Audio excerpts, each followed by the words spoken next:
Hello, good morning mga taga Dan TV Vlog Community. Mega love shout out po. Ayan, magandang umaga na po.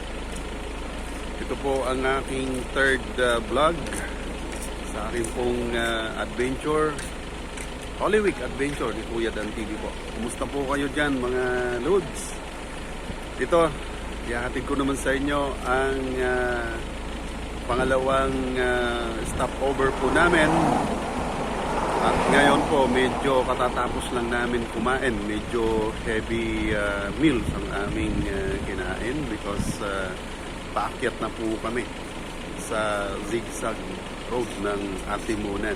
So siguro mga from here, mga 5 minutes travel, aakyat na po kami ng zigzag road. Alright, so dito po kami kumain sa restaurant na yan. Ayan. Kami kumain ng sabihin na natin morning na because time check po tayo ay alas 3:25 ng umaga. Ayan, ano na po ngayon, March 27 ang petsa po natin. Okay, papasyal ko kayo sa paligid ng aming stopover. Dito po yan sa Barangay Binahaan. Yan, Barangay Binahaan, Pagbilao, Quezon. Alright, so ikot natin ang ating camera para makita po natin. Alright, ito po yung aming sasakyan. And naka-ready na po. Diretso na. Alright, so okay, salamat sa aming kinainan. Very accommodative naman sila. Dito po talaga ang tigilan ng mga kumakain. Alright, so pasok tayo mga idol at tutuloy natin ang ating vlog habang nasa sasakyan tayo. Alright, kaya nang utol ko oh. Yan ang aming bunso. Siya po ang aming piloto. Alright, so ride again. Mga idol, ride. Tika muna. Saglit muna. Alright.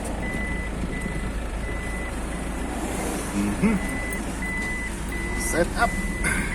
Alright, so go.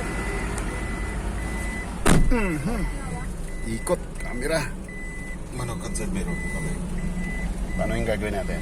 Hindi Na ano ba? Na naggalaw?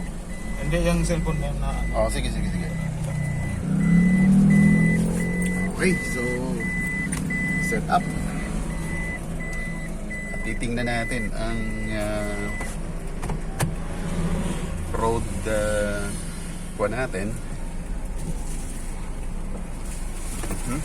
Maniobra muna po kami at tatahakin naman natin ang daan. Malapit na kami sa zigzag road. Okay, so let's go.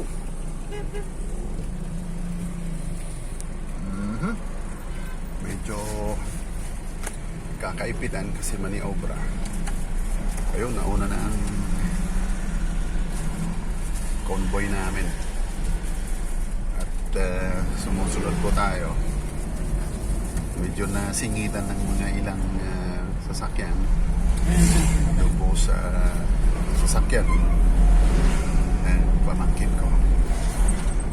Okay, so tingnan po natin mga idol. Travel na naman. Time check po tayo is 3:30 AM. Okay.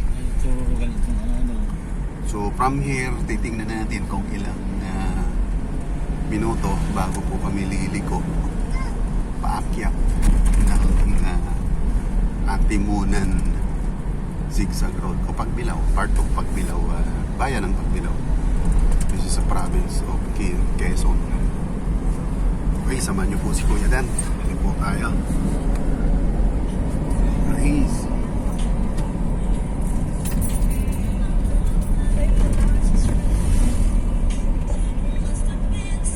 But anyway, mega love shout out muna sa aking mga members dyan. At so super chats po natin. Shout out po tayo dyan. Shout out sa inyo. Unahin po natin si Sharon Cuello. May galab shout out Sharon. Ang aking ABED member. Alright.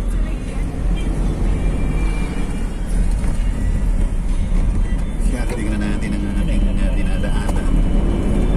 Medyo madilim po ang kalsada. Okay, mega love shoutout din po kay Ma'am Norminda De Leon ng Hong Kong. Of course kay Quezonian sa Hong Kong. Ayan, Quezonian, nandito kami sa lugar ninyo. Province ng Quezon. Alright, so again, mega love shoutout din po kay Creepy Short Stay. Mega love shoutout. Nikki CN. Mega love shoutout. Dito ng Kuya Dan. Malapit na kami sa inyong lugar. Sunod na po rito sa province ng Quezon ay Camarines Norte na po. So siguro magta-travel pa kami ng mga isang oras. Nasa Camarines Norte na po tayo. Ayan, medyo nagwe-wave tayo kasi medyo may konting baku-baku ang kalsada. Okay, so tuloy-tuloy tayo sa pagbiyahe mga idol. And tingnan natin ang mga sinusundan nating mga bihikulo. Yung sinusundan naming kotse, hanggang sisingitan lang ng mga dalawa pang sasakyan. Okay. So, may galab shout out sa team Alright ni Dan TV.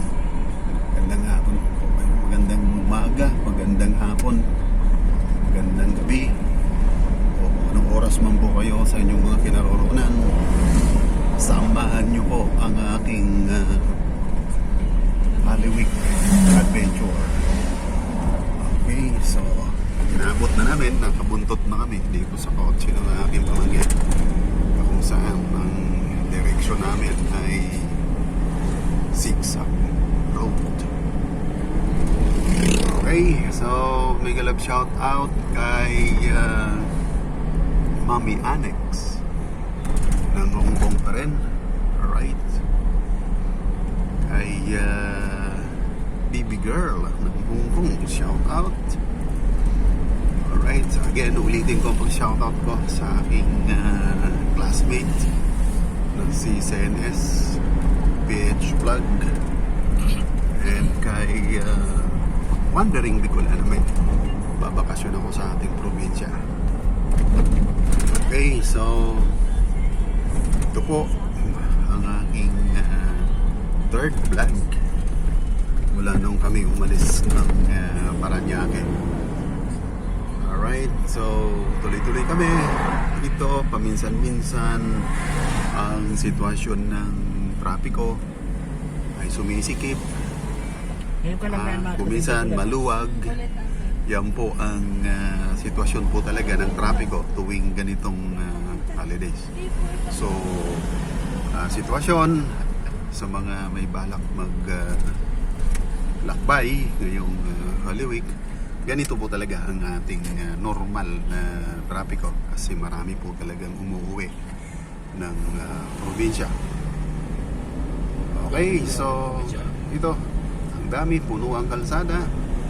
Kaya yung estimated time arrival po namin sa normal na biyahe na walang ganito kasikip na trapiko ay madadagdagan po yan ng more or less 3 hours. So, namin estimated time arrival dun sa aming patutunguhan sa aming lugar sa probinsya, aabot kami siguro bukas ng mga hanggang more or less 11 a.m. Alright, Kuya Dan TV nag-update ng kanyang adventures. Samahan nyo po kami hanggang sa makarating kami sa Kabikulan. Alright? So kung ano man po ang aking mga activities sa mga event sa aming probinsya, ihahatid din ni Kuya Dan. Alright, sa muli, Kuya Dan ay signing off muna at ito muna sa kasalukuyan ang aking ibibigay na updates and situationers. Alright, Dan TV signing off. Sundan muli ang susunod na pagbablog. Alright.